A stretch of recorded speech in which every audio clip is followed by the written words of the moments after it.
Halo, bertemu lagi bersama kami di channel Kaloka Palevi. Bersama saya Kaloka. Saya Palevi. Selamat datang di channel kami. Dan seperti biasa kami akan membahas seputar dunia investasi. Dan bagi kalian yang baru saja menemukan channel kami dan tertarik dengan konten kami, jangan ragu untuk klik like and subscribe. Oke, di video kita kali ini kita akan membahas mengenai 6 ide bisnis kala pandemi. Apa aja itu? Check it out.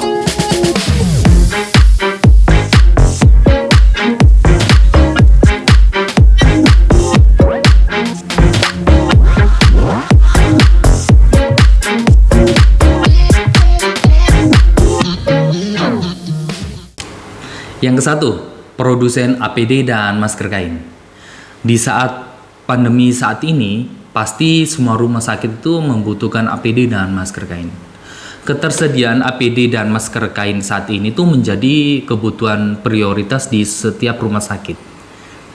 Contoh di Bandung ya, banyak pengusaha konveksi dikarenakan omset mereka ini turun dan sepi, maka membuat sejumlah pengusaha ini beralih banting setir menjadi pembuat APD dan masker kain.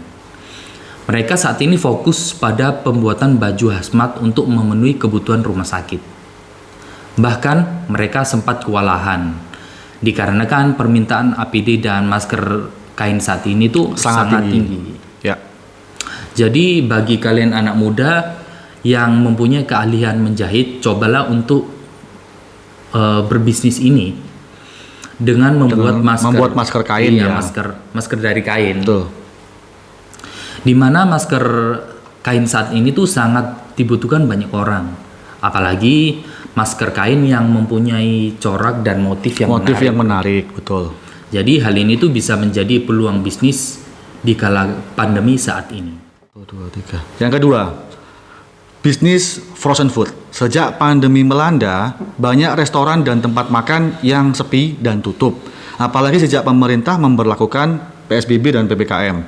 Itu membuat restoran banyak yang tidak bisa beroperasi maksimal, sehingga pengunjungnya sepi dan akhirnya tutup. Hal ini berbeda dengan bisnis frozen food, di mana ketika banyak masyarakat di rumah, masyarakat lebih senang untuk memasak sendiri karena lebih praktis dan higienis. Nah, bisnis ini adalah bisnis yang jadi salah satu pilihan yang bisa kamu coba nih. Dengan bisnis frozen food ini adalah bisnis yang nggak pernah mati. Bahkan ini adalah peluang besar di kala pandemi COVID melanda. Yang ketiga, bisnis reseller dan dropshipper. Bisnis ini tuh bisa dilakukan dengan dua cara, yaitu offline dan online. Untuk menjadi reseller, kadang kalian harus membeli barangnya terlebih dahulu dari produsen, kemudian kalian jual kembali ke konsumen. Produk yang cocok dijual kembali saat pandemi ini adalah produk kesehatan. Misalnya madu, vitamin, atau makanan kesehatan lainnya. Ya.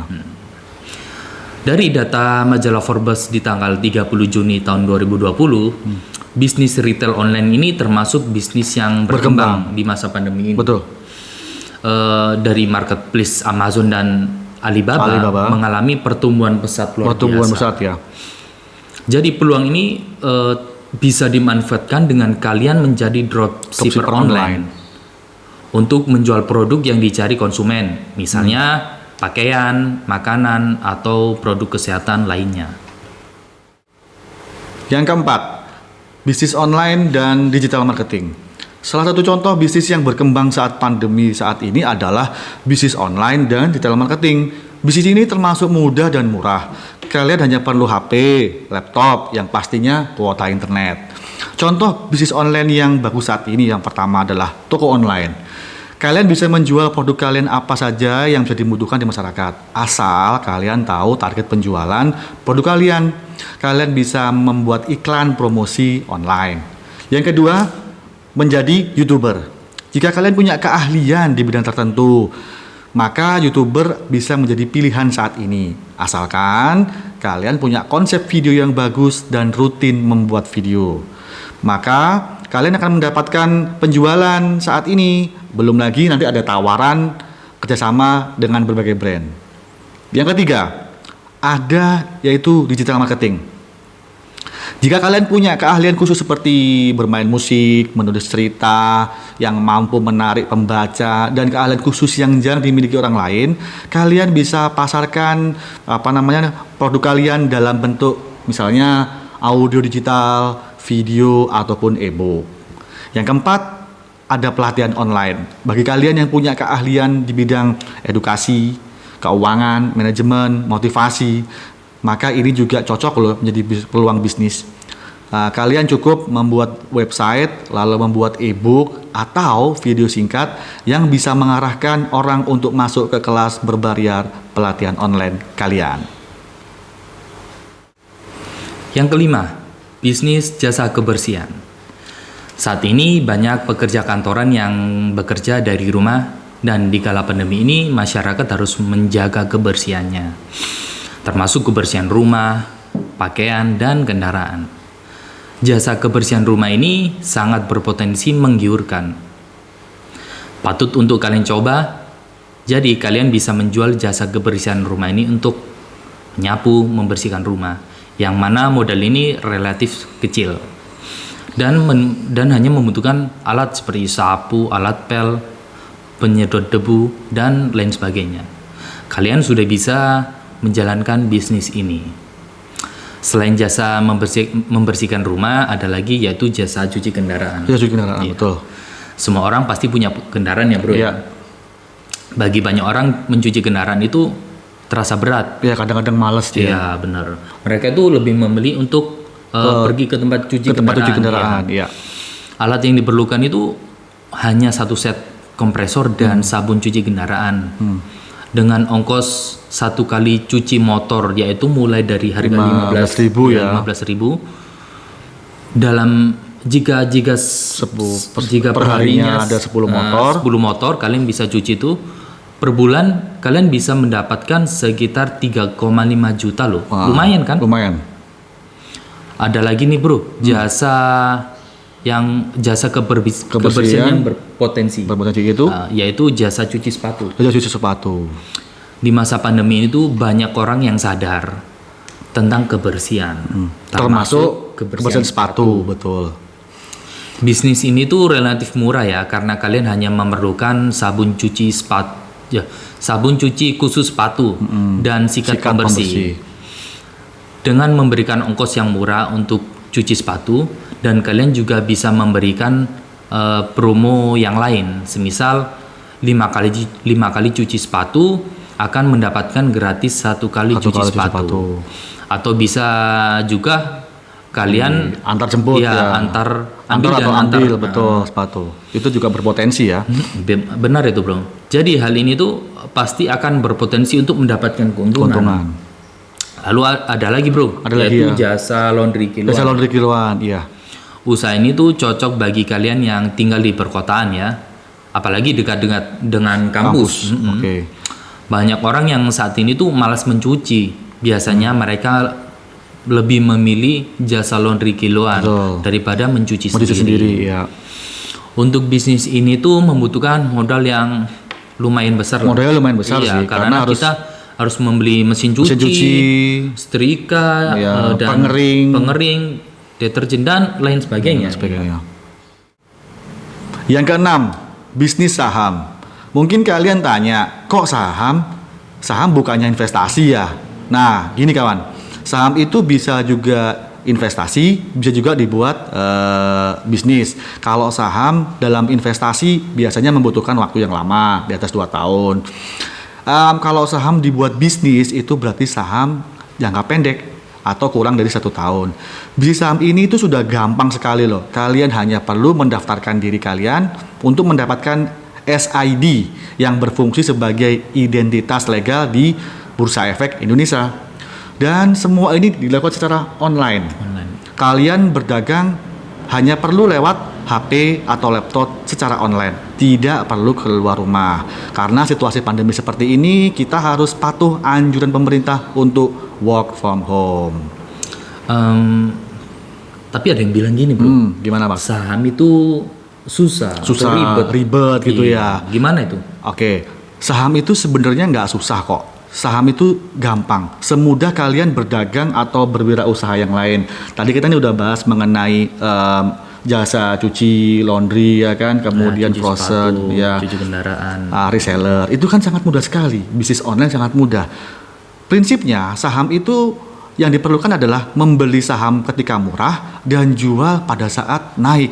Itu prinsip dasarnya. Sangat mudah bukan? Ada lagi bro, ada yang bilang saham itu judi. Oke, saham itu Bagaimana judi. itu? Ya, bagi sebagian orang mungkin merasa saham itu judi ya atau haram. Nah, sekarang MUI sudah mengeluarkan fatwa bahwa saham itu halal. Bahkan ada loh saham syariah di Bursa Efek Indonesia yang masuk dalam daftar efek syariah atau DES. Dan gini bro, Betul, gimana? saham itu pasti membutuhkan modal yang besar. Saham membutuhkan modal Apa besar. benar itu? Itu benar, tapi itu dulu. Mungkin 10 atau 20 tahun yang lalu ketika kita mendengar saham itu pasti investasinya orang-orang Iya, kaya ya benar kan, itu. orang yang punya uang di atas 50 juta, 100 juta. Tapi sekarang sudah berbeda. Banyak saham yang murah di Bursa Efek. Ada sekitar 700 emiten perusahaan yang menjual sahamnya. Nah, kalian bisa pilih dengan keadaan keuangan. Jangan khawatir kok, banyak saham yang murah. Bahkan ada loh saham yang di bawah 20.000. Tapi juga saham itu susah dianalisa bro. Bener nggak? Sebenarnya tidak juga, asalkan kalian tahu ilmunya. Nah, maka dari itu kalian harus belajar dari sekarang. Jangan asal-asalan beli saham, tidak tahu alasannya atau bahkan ikut-ikutan teman. Oh ya, itu sering terjadi tuh. Betul. Perlu diingat bahwa saham itu juga ada resikonya. Maka kalian harus berbijak dalam berbisnis saham. Perbanyak tentang video melihat saham, bisa dari video, bisa dari buku. Termasuk kalian bisa belajar di channel kita. Karena kita akan membahas kupas tuntas mengenai saham di video-video kami berikutnya. Terus apa kelebihannya bisnis saham dibanding dengan bisnis yang tadi bro? Pertanyaan bagus. Kalau kita bandingkan dengan bisnis-bisnis yang tadi sudah kita sebutkan, kelebihannya saham itu banyak loh. Banyak. Saya simpulkan nih ya. Yang pertama, modalnya kecil. Oh ya. Banyak pilihan saham yang mulai dari Rp5.000. 5.000 ya. Ya, hal ini murah sekali kalau kita bandingkan dengan bisnis misalkan tadi frozen food, kemudian laundry, kemudian cuci kendaraan, yang mana kita juga butuh modal ya. Iya. Yang pasti modalnya di atas Rp5.000. Yang kedua, kelebihan saham yaitu mudah. Kalian hanya membuka akun di sekuritas dan mendownload aplikasinya yang semuanya online, nggak perlu keluar rumah. Iya.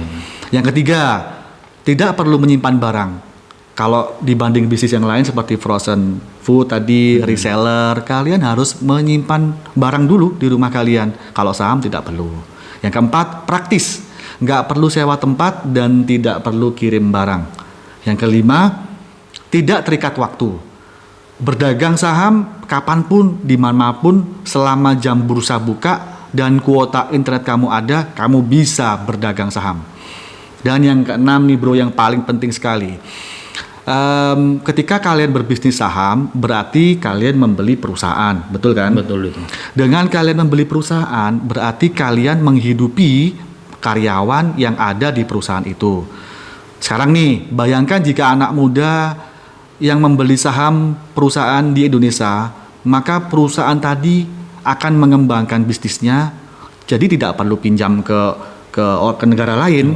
Nggak berhutang gitu. Betul, nggak perlu berhutang. Nah, tugas kita sebagai anak muda harus sadar investasi dengan membeli saham perusahaan-perusahaan yang ada di Indonesia. Nah, akibatnya apa? Perusahaan akan semakin berkembang. Kalau perusahaan berkembang, lapangan kerja semakin besar. Daya beli masyarakat akan semakin naik, sehingga perekonomian Indonesia akan tumbuh maju. Jadi, sebagai generasi muda, kita harus membangun negeri ini. Salah satunya adalah dengan berbisnis saham. Semakin banyak anak muda yang melek saham, ekonomi semakin maju, maka kita akan berdaulat di negeri sendiri. Cukup sekian video kita kali ini. Jika dirasa video ini bermanfaat buat kalian dan saya perlu ingatkan lagi, jangan ragu untuk klik like and subscribe. Dan jika kalian ada kritik, saran yang bisa membangun channel ini, please chat your comment di kolom komentar supaya kami bisa memberikan video-video yang menarik seputar dunia investasi berikutnya. Thanks for watching and see ya.